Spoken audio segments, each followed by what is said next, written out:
What's up, YouTube? Good morning, It's Friday. You know, it's the Twilight Zone here. Some days we have tons of work, and other days we don't. I can't explain it. We're on to this 19 Ford, all right? Customer came in and said, hey, my back brakes are grinding. Not sure what's going on. We got into doing it. Front brakes were low. The rear brakes were wiped out. And it has an electronic parking brake system on this caliper. So Rachel calls our local parts house because we use majority aftermarket parts. And then the parts house guy, who really isn't a good parts house guy, never told Rachel that there's 3 different calipers for this vehicle.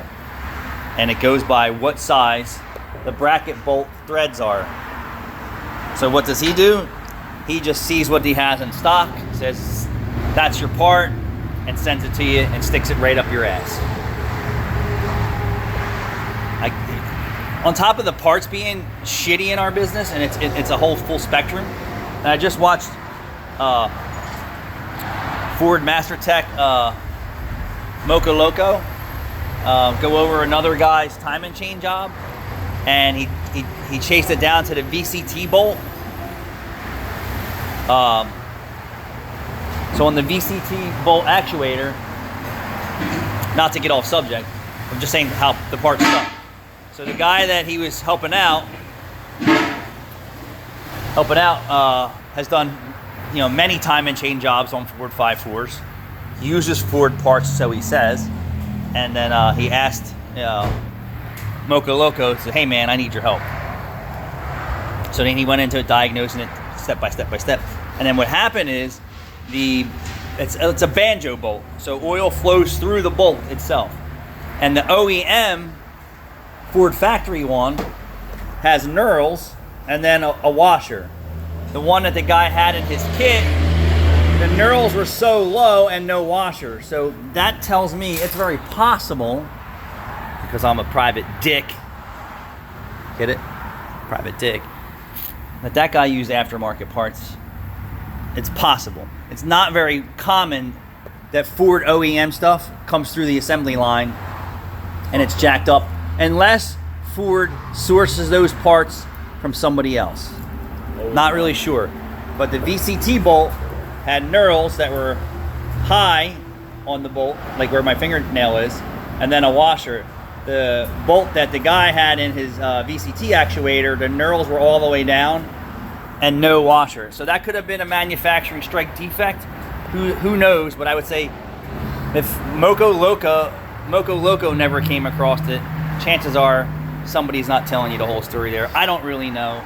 But aftermarket parts do suck. It's no secret, right? I had a guy in Florida or Texas telling me that they can't get aftermarket compressors to cool properly in those areas. And I believe you.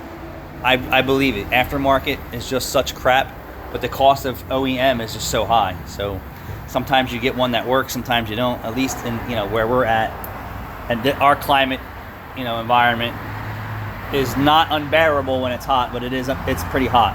Yeah. But your parts guy, so your parts guy is like your teammate, right?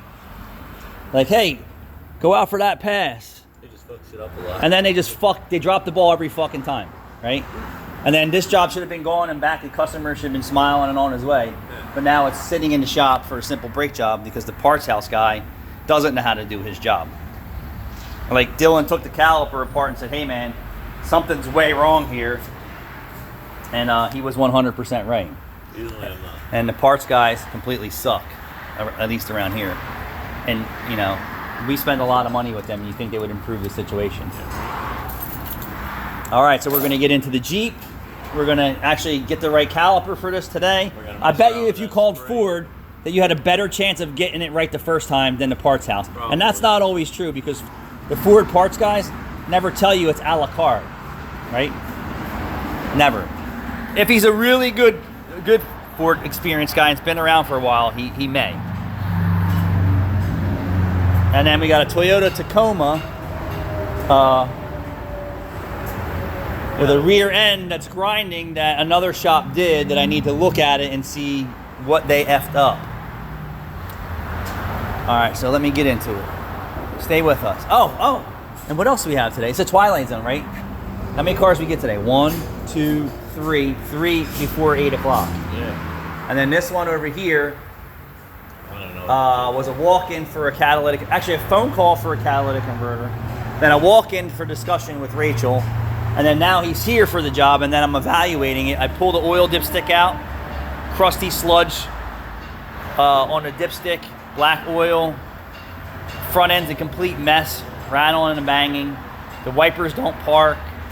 So we're gonna try and see if this guy wants to try and get into this thing. I mean, I'm gonna try to pre-soak the pistons for the oil consumption. It's no secret with these two 4 engines or whatever they are, Ecotech GM engines that no one maintains properly because I had many experiences. that they don't maintain them right. The dealerships say go 5 and 10,000 miles, and then what happens is you have a fucked up sludged piston stuck. You ever watch them pull it apart and put rings in it and put it back together? Did they do it under warranty?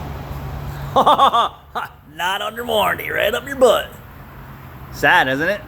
Because they told you to maintain it this way, and then you press. It's the human nature. You press the limits, right? And then pressing the limits, just like you keep letting your roof go on your house. 1 tile, 2 tiles, 3 tiles, 4 tiles. Then it starts leaking. You don't see it, and then eventually your drywall on your house falls in, all because you didn't take care of it as soon as you seen the problem. Exactly.